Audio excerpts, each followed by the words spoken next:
Comments on the show. I'm sure, Chris, you can write your letters to Chris Davis and we'll try to make the show better for you. Square, Northeastern, don't ask the zip, I don't know. And it's time. Survey says.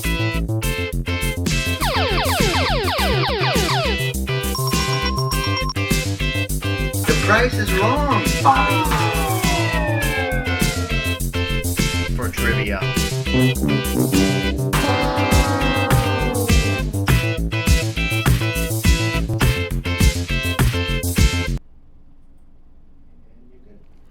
Live from the ECAT studios in Northeastern Massachusetts, this is Triviality, the trivia questions and answer show where you can play live and win prizes. It's June 18th, 2024, and I'm your host and trivia master of ceremonies, Tim Poupolo. And I think it's about time for trivia. Tonight's Tuesday Triviality is sponsored by Northeastern Savings Bank. From personal to business banking and investing services, Northeastern Savings Bank is here to help you grow. Find out more about their services and locations. Go to northeasternsavingsbank.com. So thank you to our sponsor. We couldn't do this without you. And thank you to our viewers for coming back for yet another edition. This show features general knowledge, trivia questions, and answers. So whether you're a movie buff, a music fan, sports nut, there's something for you in each round. If you're watching this as a rerun or at a later date, you can always play along in spirit. However, if you're watching this with us live this evening, you have a chance to play along and win prizes. And how you can do that is with this QR code right here on the screen. You can take a moment right now to scan that and get up your answer sheet. Now, however you're watching with us this evening, we will all be using the same answer submission form. That way, if you're watching it on your TV, on your tablet, your computer, or on a different phone, these answers all come in and they're time-stamped down to the millisecond. Why is that important? That's because each round will have a prize involved. Tonight we have a $50 gift card for each round to different locations, and I'll reveal that in just a second. But in order to win each round's prize, you have to be one of the top 3 fastest correct answers. That's the trick. Not only do you have to be correct, you also have to be fast. But you don't have to be the first answerer. The top 3 fastest correct answers for each question will get their names put into the pillowcase of wonders. At the end of the round, we will draw a random person from that bag to be that round's winner. So you could just get one question right in the entire game, or you could be the top answerer for every question. In that case, you've maxed out your odds. But even if you just get one, you have a chance. Okay, so when I read the question, you'll have 1 minute. We'll have an on-screen timer countdown for you to send in your answers. And by the time that minute is up, when I reveal the answer on air, unfortunately, it's too late. So with that handy-dandy QR answer sheet here, you'll notice a couple important fields to fill out. One is your name, and the other is your answer. Those are the 2 important ones. Those are also required for each submission. There's another field at the bottom that's not required to send in your answers. That's an email address. If it's your first submission of the evening, please put in an email address so that we can reach you if you're one of our winners. And later on, as long as you don't change names on us, we should be able to match up you with your email address to contact you to pick up your prize. So be advised, any Facebook comments, Zoom messages, or things you yell into the ether won't be submitted. You'll have to use this submission sheet. Okay, if you want a little bit of a tip, spend a moment now to put in your name and email address so that you don't burn any precious seconds when the clock starts running. And you use the same answer sheet over and over again, so you'll just click submit another response and it pops back up blank for the next question. And again, you can put in your name before I read the question to shave a couple seconds off those answers and get into our winner pool. All right, so each round, here are our prizes. Round 1, we will be playing for a $50 gift card to Giorgio's Hair Salon. Giorgio's Hair Salon is located at 670 Depot Street in Northeastern. So that's $50 to Giorgio's Hair Salon. For round 2, we'll be playing for a $50 gift card to JM Pet Resort. JM Pet Resort, located, let's see, we got 1014 Pearl Street, Brockton, Massachusetts. JM Pet Resort and JM Pet Vet Clinic is a full-service animal hospital, retail store, and resort boarding cats and dogs with veterinary and surgical care. This gift card is for boarding only. And round three. Round three will be playing for Giorgio's Pizza. Giorgio's Pizza at 1041 Pearl Street, Brockton. Oh, there we go. I guess the other one was 181 Washington Street, Northeastern. My mistake. But 1041 Pearl Street, Brockton is Giorgio's Pizza, not to be confused with Giorgio's Hair Salon. This one is Brockton's best roast beef, pizza, wings, seafood sandwiches, and salad, and so much more. So those are what's up for this evening. Again, to max out your odds, you want to be a top 3 answerer for all questions in each round. And we're going to keep this match above the belt. Siri, Alexa, and OK Google aren't members of your team. So don't confer. We're not here to judge who in the audience is the smartest, but who has the best collection of useless information. Spelling doesn't count. Do your best when it comes to spelling. As long as we can figure out what you're trying to say, we'll try to get you that credit. And in the same vein, sometimes there may be 2 or 3 different ways to say the same correct answer. In those cases, technically correct is the best kind of correct when you're dealing with trivia. So with that, we're about to launch into round 1. Like I said, round 1, these questions, you'll each have a minute on the clock before we reveal the answer. So without any further ado, let's put a minute on the clock and jump into round 1, question 1. Here we go on the screens. Question number 1, Area 51 can be found in which U.S. state? Area 51, that's what we're looking for your first question right here. One of our 50 U.S. states, which one can you find Area 51? Which is very real. It is an Air Force base with top secret clearance. The official response is that top secret clearance is because there is experimental aircraft being tested there. But many people believe that top secret clearance of Area 51 is for other reasons. What reasons? We'll never know. But Area 51, which U.S. state can it be found in? That's your first question right here. So you got 50 options, and if you need to narrow it down, it's in the desert. It's in the middle of the desert, so you got to pick one of those desert states. And if you want to narrow it down even more, Area 51 is surrounded by an area known as the Desert National Wildlife Refuge. Not that that narrows it down any more for you, but the correct answer is Nevada. Nevada. Area 51 is found in Nevada, about an hour or so outside Las Vegas. Area 51. Question number 2. Number 2, moving right along, The Twist became a national sensation after what musician performed the song on American Bandstand in 1960? That's question number 2 right here. We're looking for who performed The Twist, which went off like wildfire across the nation when the world saw it on American Bandstand in 1960. The Twist. Now, not to be confused with Twist and Shout, very different song. The Twist, right here. Who gave us The Twist? All right, we see some answers coming in for this one.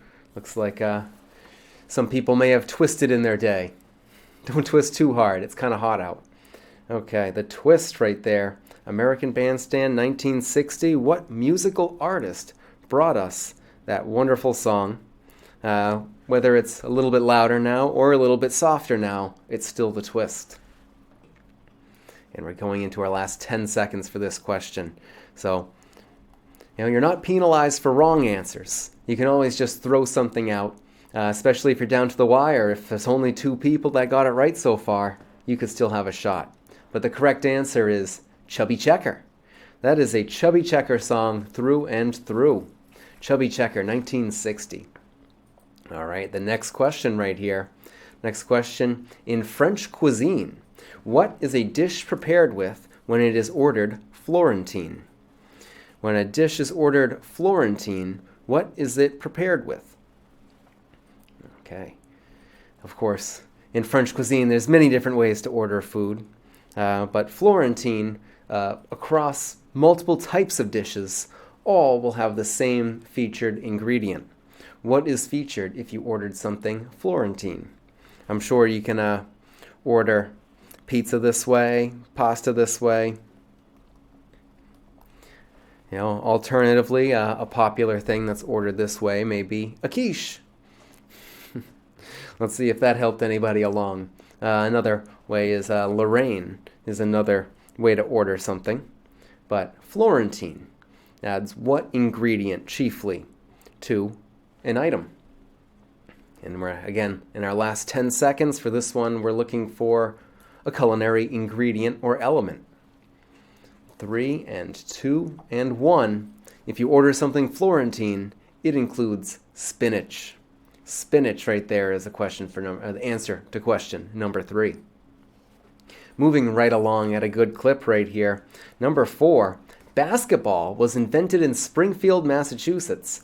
And which other now Olympic sport was invented in Holyoke, Massachusetts just 4 years later? So we're looking for what sport was invented in Holyoke, Massachusetts.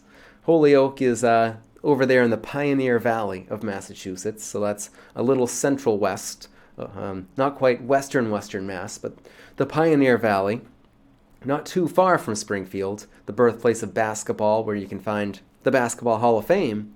If you visit Holyoke, Massachusetts, you can also find the Hall of Fame for this sport. And this sport is in the Olympics. So hopefully that narrows it down for you some.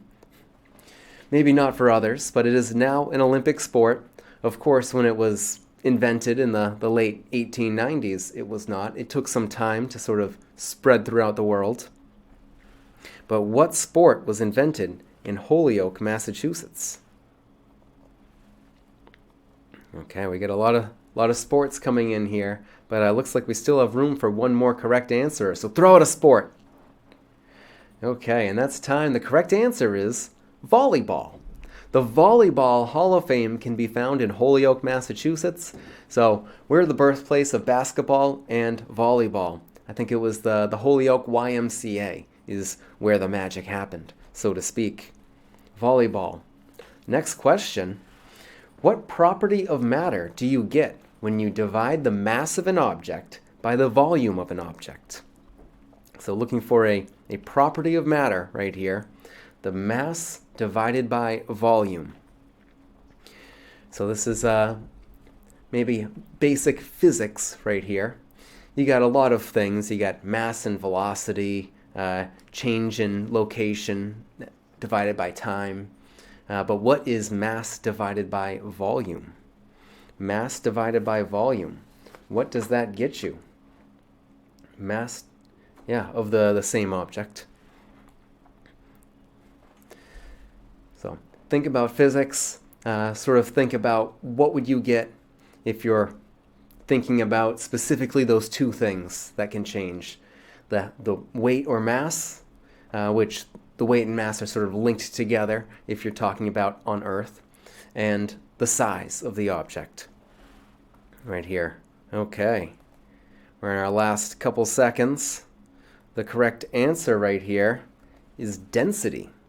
Density. You get the density of an object when you divide the mass by the volume, which makes sense. If it has a huge volume and a little mass, it is not very dense.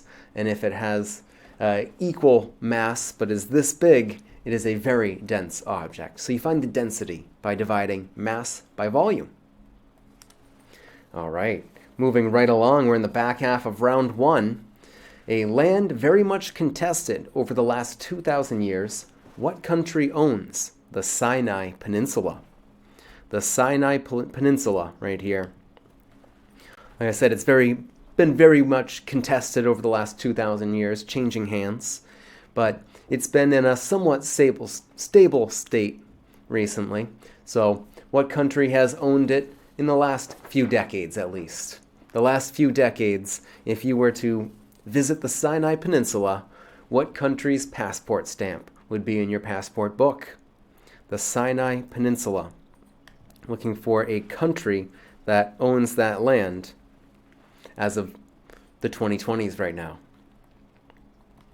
Of course, if you're revisiting this question 80 years from now, you never know. It flips and flops as the centuries pass on. Okay, the answers are coming in. And we're in the final 10 seconds here. We got 5 to go. What country owns the Sinai Peninsula? All right, and that's time. The correct answer is Egypt. That is owned by Egypt currently. So that is the Egypt portion on that side of the Red Sea, where Egypt sort of splits off the Sinai Peninsula of Egypt. At one point, it did belong to Israel, so you weren't wrong if you said Israel, but you weren't currently correct. Okay, on to our next question. With another minute on the clock, what artist of New Mexico is also known as the mother of American modernism? The mother of American modernism. That is your clue right here. We're looking for that artist. And for a little background, this is an artist of New Mexico. Artist of New Mexico. So as we learned, this artist was not from Nevada, so the painting subject was not aliens. But who is the mother of modern American modernism? The mother of American modernism is what New Mexico artist? And if you could guess by that title, the mother of American modernism would be a female artist. A female artist is who we're looking for right here. Okay, in the last 15 seconds. Okay, if I can give you any help, the subject matter of these paintings often revolves around flowers and skulls. Things you can find in New Mexico. Flowers and skulls. Who was that artist with flowers and skulls? None other than Georgia O'Keeffe. Georgia O'Keeffe is also known as the mother of modern Americanism. Oh, I did it again. American modernism. Whew. Shouldn't have been a tongue twister, but it was. Okay, so here's our last question of round 1. Last question of round 1, last chance to get your name in the bag. What type of animal is Ranger Rick? Ranger Rick, the mascot of the National Wildlife Federation children's magazine since 1967. So Ranger Rick has gone through many graphical updates, different cartoon styles, but since 1967 to even modern day where he's still being used as a mascot, Ranger Rick has had many looks, but has always been what type of animal? What type of animal is Ranger Rick? Okay. Looks like we might know our Ranger Ricks. Yes, Ranger Rick's not a person. You might be thinking of Ranger Smith from Yogi Bear. That's Ranger Smith. That's another good trivia question. Who's the ranger in Yogi Bear? Mr. Ranger, sir. But Ranger Rick is an unconventional ranger. This is a ranger who's also an animal, in charge of, I can only assume, himself and his family. We're in our last 10 seconds right here to name what type of animal is Ranger Rick. Ranger Rick, I believe, now has a hat with a paw print on it, and that paw print is what he is. He is a raccoon. Ranger Rick the Raccoon. Rick the Raccoon. Not quite Rocky Raccoon, although that would have been a little on the nose. Okay, so with that, we get to the end of round 1. When we get back, we'll be drawing our round 1 winner. Round 1 again, we'll be playing for Giorgio's Hair Salon, 670 Depot Street Northeast, and $50. And when we get back, we'll jump right into round 2 after that drawing. We're going to take a brief 1-minute break. Don't go anywhere.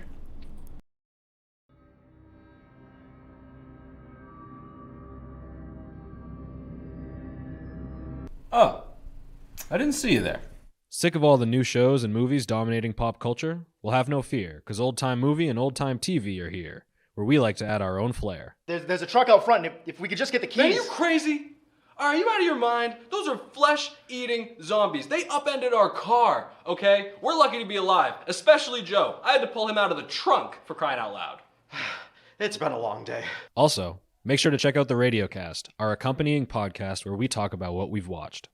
there was a lot of moments of just Mac on the raft going down the river, just internal monologuing over and over and over. We show the classics and nothing but the classics. Well, except for the weird ones. Check us out on all our channels as well as our YouTube.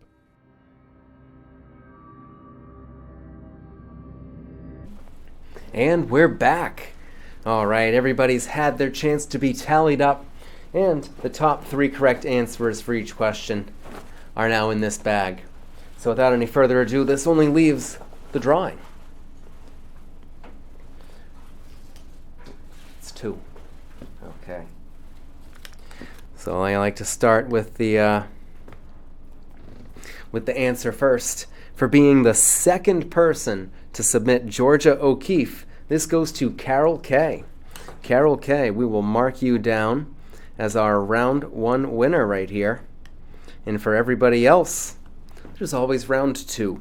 Round 2 works the same way as round 1. We're going to be using the same answer sheet, and we'll be playing for JM Pet Resort. JM Pet Resort right here for round 2. $50. If you're just joining us, take another brief moment to get up your answer sheet here, right here. So this is round 1, 2, and 3. Every single question we'll be using the same one. If you're just joining us for the first time, on your first answer, submit an email address. Otherwise, we'll be able to match you up to your name. So again, round 2, still a minute on the clock, but we're going to jump right in. So without any further ado, it's time for round 2. Round 2, question 1. Jumbo the elephant is the mascot for what Boston area research university? Jumbo the elephant, right there. That's what we're looking for. What Boston area research university has Jumbo the elephant as their mascot? Jumbo the elephant, named after a real elephant.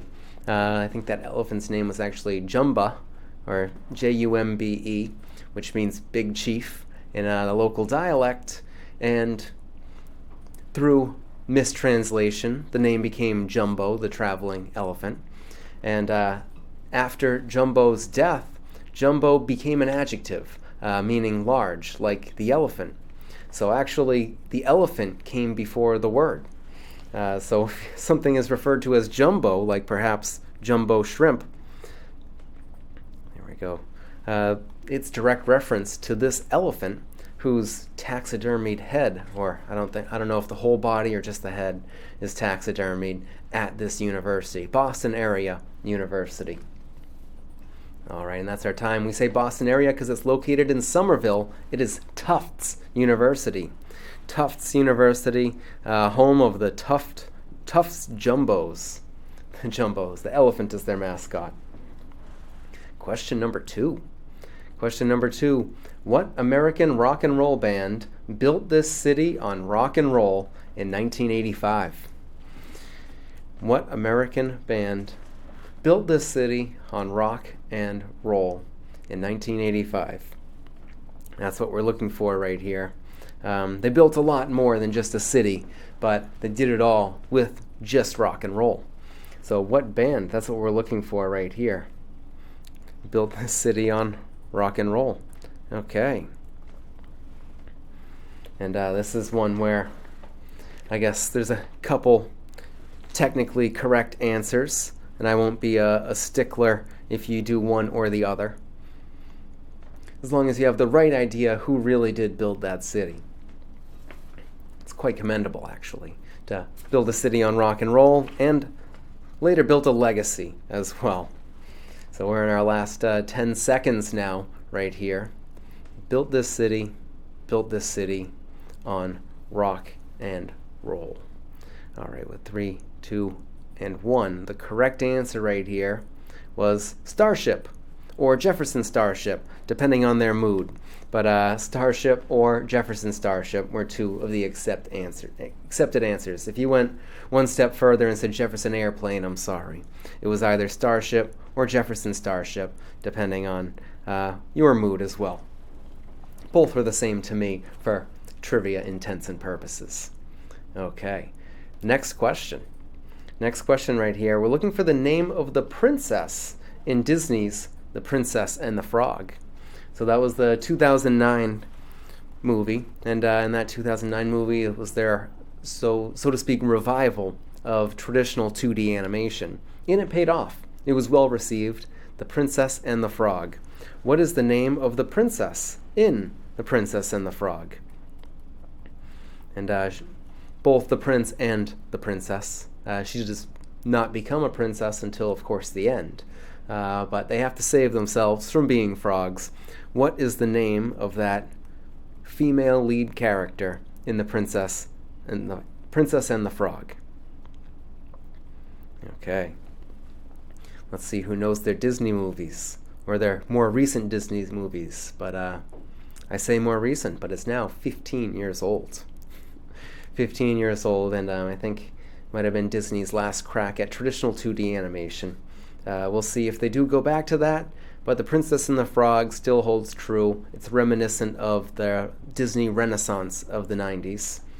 But the princess in The Princess and the Frog is Princess Tiana.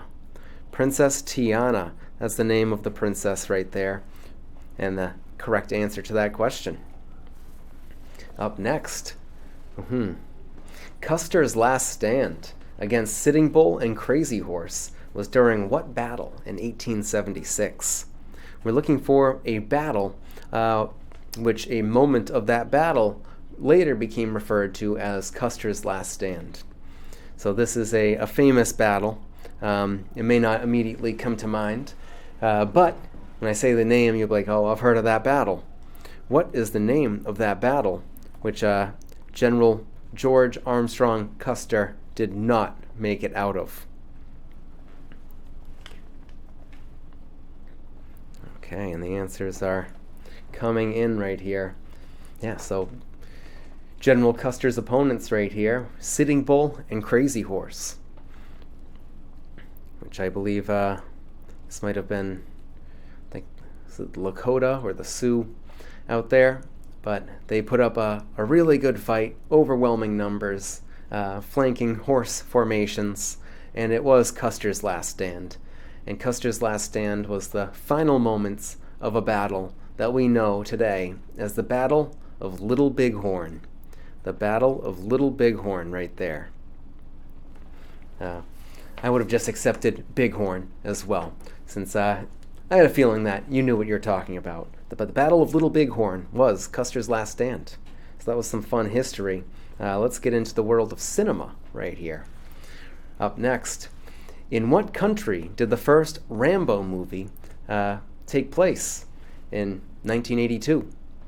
So we're looking for the country that the first Rambo movie from 1982 took place. Rambo is in quotes because the naming of the Rambo movies gets a little weird. The first one's called First Blood.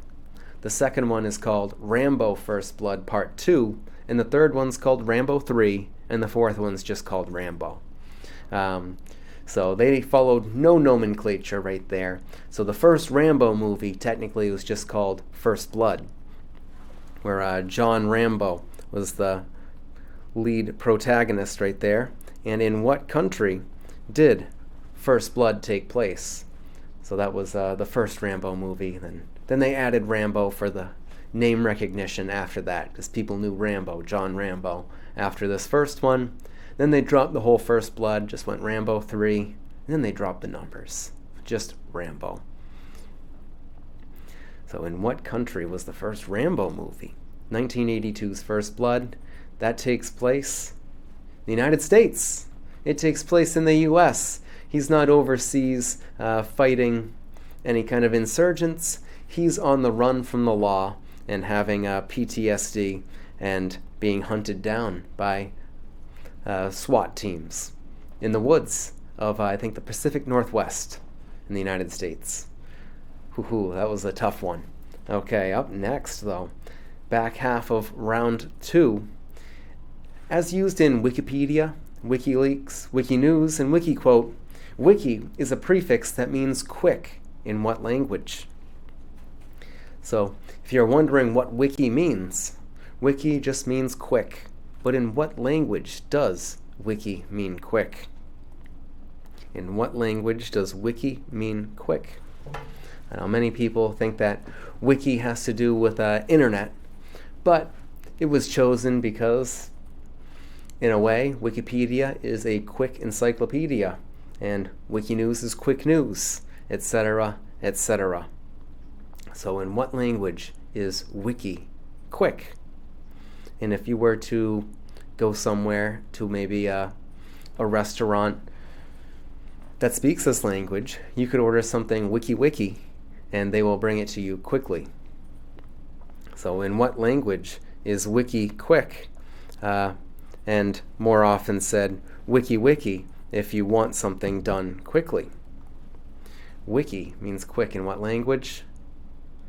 All right, well, here's your answer, wiki. Hawaiian. Wiki is Hawaiian right there. And I think there's a Hawaiian bus service on the main island of Hawaii just called Wikibus. It has nothing to do with the internet. It just means it's quick service bus. Wikibus, Wikipedia, WikiLeaks. Wiki.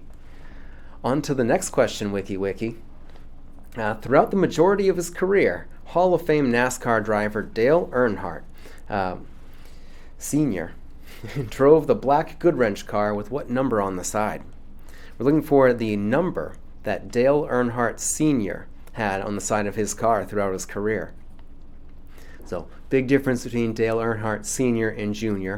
They were both champions, but Dale Earnhardt Sr. had a black car, Goodwrench car. He was nicknamed the Intimidator for the black car's sort of intimidation factor, plus his cool sunglasses and cowboy hat.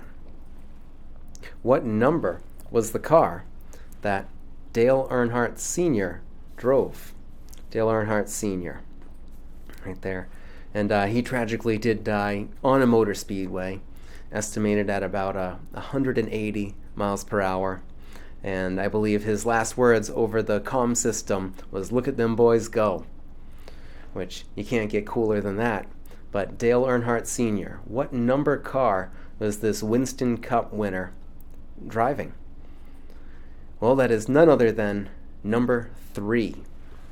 Number 3. So he drove the number 3 black Goodwrench car, and that goes down in history as one of the most famous NASCAR cars and driver combos to date. Okay, and this brings us to the last question of round 2. So one more chance for everybody. Here we go. What is the common name of the Massachusetts animal that goes by the scientific name Ursus americanus? Ursus americanus. That's the scientific name. I'm just looking for the animal's common name, layman terms, so to speak. What animal is Ursus americanus? Of course, Ursus americanus, that's Latin. All species have a Latin name, Didelphis virginiana, all these fun things. But what animal is Ursus americanus? You may not have too much of a clue in the species portion of that name, Americanus, but the genus Ursus might ring some bells. Ursus is the genus, and Americanus is the specific species within that genus. That's sort of how the Latin nomenclature of species goes, brought to us by none other than Carl Linnaeus, the father of species, so to speak. But what animal, in layman's terms, would a wildlife biologist know as Ursus americanus? And this animal can be found in Massachusetts, so that narrows your search just a little bit. It's the black bear. The black bear. I also accepted a couple bear responses, assuming that since it's the only bear found in Massachusetts, you must mean the black bear. But bear, or the black bear more specifically, is that Ursus americanus. I think Ursus Major and Minor, the Big Dipper and Little Dipper, also known as the Big Bear and the Little Bear. And with that, we've gotten to the end of round 2. You've squandered another round on trivia. And just like last time, we're going to take a brief minute pause. And when we come back, we'll be drawing your round 2 prize for JM Pet Resort, 1014 Pearl Street, Brockton, Massachusetts. Don't go anywhere. We'll be right back. I'm Gail Devins, and join me as we discover all the businesses that made Easton great. This is a wonderful, wonderful place. I cannot wait. I want to do it. I want to go there. I am definitely coming back, and I know you will too, because I'm telling you something. It is absolutely amazing in here. What a wonderful way to discover Easton. It's right here in Easton.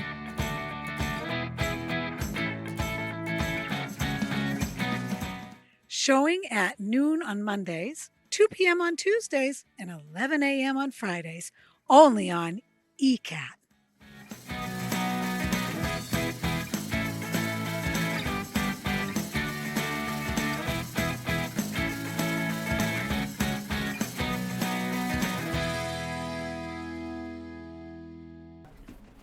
All right, we're back. Okay, looks like we've had enough time to tally everybody up for round 2. We're about to do our round 2 drawing. Again, this is for JM Pet Resort, $50 of pet boarding right here.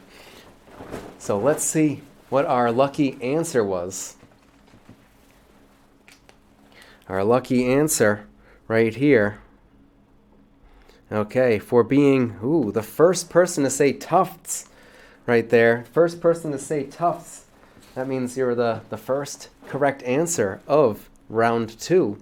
This goes to Courtney. Courtney, you are our round 2 winner. Round 2 winner goes to Courtney. Your $50 to JM Pet Resort. Okay. So with that, put your thinking caps back on. You may have removed them during that break because you're going to need them if you got out of your answer sheet. Here's another way to get back in, and anybody just joining us, the points and scores don't add up between rounds. We're all going to be starting with a clean slate right here. A clean slate to get your name in that bag for our round 3 prize. If you get this up right now, put in your name ahead of time, and if you're just joining us for the first time, email address so that we can contact you if you're a winner. But that's only needed for your first response of the evening. What we're going to be playing for in round 3 right here, Giorgio's Pizza. Giorgio's Pizza, 1041 Pearl Street. So the other location was 1014. This is 1041. Right there in Brockton, Massachusetts. This is Brockton's best roast beef, pizza, wings, seafood sandwiches, salad, and more. $50 worth at Giorgio's. I know, my mouth is watering. Get some good food this summer with that. So that's what we're playing for. Again, you'll still have only 1 minute to send in your responses for each question, but hopefully you can get at least one right so that you can get your name in that bag for a chance. Or you can max out those chances. We'll see who's smart and who's lucky. All right, so here's your round 3, question 1 on the screens. What animal is pictured at the center of the Porsche car emblem? We're looking for what is in the middle of the Porsche emblem. And for reference, it is an animal. What animal is on the emblem of a Porsche? Again, you could always just take your Porsche keys out of your pocket. It's probably right on the back of that too. I won't count that as cheating. What animal is on the front and back, or actually, usually just the front of a Porsche? They just have Porsche in cursive on the back of Porsches these days. But I guess in a classic Porsche, it'd be on the front and the back. Porsche emblem. I said just the front now, because Porsche is written in a script across the back. And it's an animal, so try to separate your Ferraris, your Lamborghinis, and your Porsches in your head to figure out which one's on which. What animal is on the front of a Porsche? Or as they say in Germany, Porsche. Okay, the correct answer right here is a horse, of course. A horse. The famous Mr. Ed. A horse is on the front of the Porsche. Okay, our next question right here. Let's see who gets this one. Celebrated jazz musician Herbie Hancock plays what instrument of choice? Herbie Hancock right there. You could just put your Herbie Hancock on the line to sign your question answer when you submit it. But what is Herbie Hancock's instrument of choice? If you were to go out and buy a Herbie Hancock album, it'll be track after track after track of jazz on what instrument? What instrument does Herbie Hancock play? Okay, and we're about halfway through right here to name Herbie Hancock's weapon of choice. Herbie Hancock, so how well do you know your legends of jazz? Your Louis Armstrongs, your Henry Jameses. Okay, we got 10 seconds left. We got a lot of good instruments being guessed, but only 2 right now that are correct. So throw out an instrument. You got a couple seconds. Throw out an instrument down to the wire, specifically the piano wire. Herbie Hancock is a jazz pianist. The jazz piano is what Herbie Hancock plays. He tickles the ivories. Our next question in round 3. 2001's Shrek was brought to us from what animation studio? From what animation studio was 2001's Shrek? So Shrek was won actually the first Oscar for feature animated film, which that category didn't exist until the 2002 Academy Awards, where Shrek beat out a rival studio for that top spot. So what animation studio brought us Shrek? Here we go, and the answers are starting to come in. How well do you know your animation studios? Animation studios and most studios will have a little maybe a little animated gimmick kind of thing with their name before the movie starts. If you could sort of close your eyes and picture the opening of Shrek, you got to stop before the Smash Mouth song starts, because then you're too far into the movie. But before the movie starts, what animation studio's logo appears on the screen? So for reference, they beat out Monsters, Inc., which was Pixar's submission. The correct answer was DreamWorks Animation. DreamWorks Animation. So that's the imagery of the little boy fishing from the crescent moon. That's DreamWorks Animation. And they ended up winning the very first Academy Award for Best Animated Feature Film. Shrek. Who would have thought? All right, DreamWorks was the answer to that question. Moving on to our next question. Our next question right here. Bill Belichick. He resigned as the head coach of what NFL team after one day on the job in order to be the Patriots head coach in 2000? So Bill Belichick, up until this point, he was an assistant coach for the same team. And then he was promoted from assistant coach to head coach, but only for one day, because his second day on the job, he resigned and took a position with the New England Patriots, and the rest was history. The rest was history right there. What team was Bill Belichick the head coach of for one day before he was the head coach of the New England Patriots? We'll see what the future has in store for Coach Bill right there. But Bill Belichick, before he was the Patriots coach, he was the head coach of another team for one day.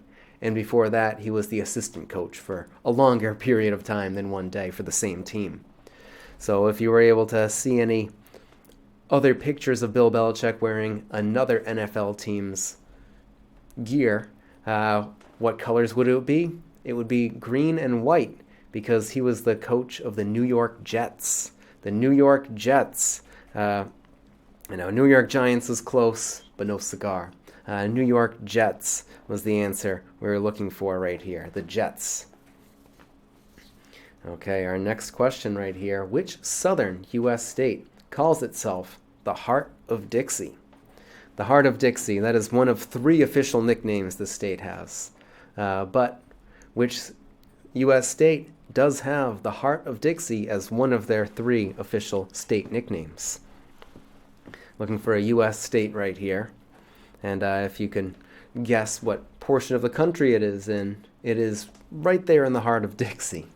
So south of Massachusetts and east of Texas. That's all I can give you right now. What U.S. state is the Heart of Dixie?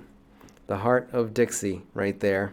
If you need any other hints, one of their other official nicknames is the Cotton State.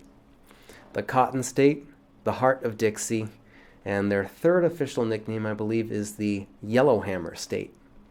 So there we go. 3 words for the same place. If you were to take a trip to the Yellowhammer State in the heart of Dixie, you've also visited the Cotton State. And which state is it? That is none other than Alabama. Alabama right there is the heart of Dixie, officially. The heart of Dixie. Okay, moving right along right here. Woohoo. Some mythology for you. How many labors did Hercules have to compete in order to be immortal, according to Greek and Roman legend? So looking for a number here, you don't have to list out any of the labors of Hercules, according to both Greek and Roman legend, although in Greek legend, these are the labors of Heracles, and Roman legend, the labors of Hercules. But whether or not you know him as Hercules or Heracles, the labors are still the same, and they come in the same amount. How many labors did Hercules have to compete to regain his immortality and his demigod status? The labors of Hercules right here. Which one thing I find interesting is that Disney's Hercules uses all Greek terms except for Hercules himself, which is the Roman name. So I guess if they were to use the Roman names all around, he's not the son of Zeus, he's the son of Jupiter. Jupiter's son Hercules and Zeus's son Heracles. 2 different languages, but regardless, they are known as the 12 labors. The 12 labors of Hercules right there. There's some good classical mythology, aka classics. The classics right there. Okay, ooh, this one's kind of fun. Our next question: what massive benefit concert was broadcasted through satellite to 40% of the world's population in 1985? 1985. So 40% of the world's population was able to tune in via satellite to what large benefit concert? I say, large, but massive. I think some of the acts, there was The Who, Queen, David Bowie, Elton John, Bob Dylan, and many more that are all part of what big benefit concert? And so you got to think also what they'd be benefiting for in 1985, because if you can figure out the cause it was for, you've got half the name right there of the concert. That is, what is the name of this massive benefit concert, 1985? Again, 40% of the world, which that's pretty much most of the TV owning population of the world right there in 1985, that is. All right, the correct answer, this was none other than the Live Aid concert. The Live Aid concert right there was a benefit for the ongoing AIDS epidemic across the world. So for AIDS, you had Live Aid, which brings us now to our last question of the evening. So round 3, one more chance to get your name in the bag for 3 lucky people. Russian author Leo Tolstoy is most famous for his 2 best-selling novels, Anna Karenina and What? We're looking for the other novel by Leo Tolstoy. Of course, they are 2 different genres. There's a lot of people that famously can hop genres easy, like Oscar Wilde. But Leo Tolstoy also had Anna Karenina, which was more of your traditional sort of Pride and Prejudice stories. But then he also had What Other hit novel? Another hit novel by Leo Tolstoy. And if you need any reference, I think the year was 1869. 1869, what is the name of that novel right there? By Leo Tolstoy. I believe that Woody Allen told a joke about this, how he took a speed reading course, and he read this book in 20 minutes. Spoiler alert, it's about Russia. So it's about Russia, if you wanted to know what this book is about. But that's not surprising, because it's by a Russian author named Leo Tolstoy. But this is a very famous book, and if you could imagine, it's a very large book. It is none other than War and Peace. War and Peace is the name of that novel by Leo Tolstoy. All right, and with that, we have run to the end of round 3. When we come back, we'll be drawing for our round 3 winner. Again, this is for Giorgio's. Giorgio's in Brockton, pizza, subs, roast beef, seafood, salads, and more.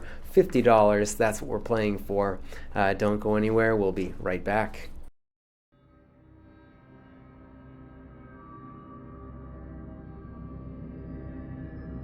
Oh, I didn't see you there. Sick of all the new shows and movies dominating pop culture? Well, have no fear, because Old Time Movie and Old Time TV are here, where we like to add our own flair. There's a truck out front, and if we could just get the keys. Man, are you crazy? Are you out of your mind? Those are flesh-eating zombies. They upended our car, okay? We're lucky to be alive, especially Joe. I had to pull him out of the trunk, for crying out loud. It's been a long day. Also, make sure to check out the Radiocast, our accompanying podcast where we talk about what we've watched. There was a lot of moments of just Mac on the raft going down the river, just internal monologuing over and over and over. We show the classics and nothing but the classics. Well, except for the weird ones. Check us out on all our channels as well as our YouTube.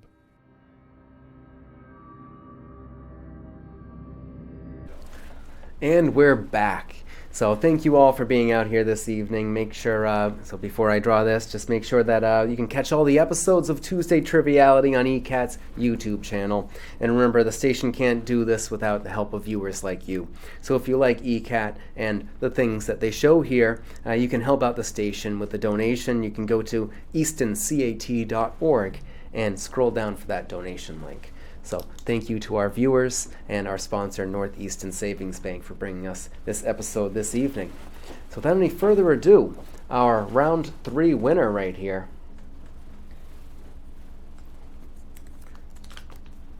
Okay. For being the second answerer of Alabama, this goes to Mick. Mick C right here for round 3. You've just won yourself $50 to Giorgio's. Thank you for coming out, everybody. As always, I'm your host and Trivia Master of Ceremonies, Tim Poupolo. I hope you keep that curiosity. This is Triviality. Stay tuned and take care, everybody. Good night.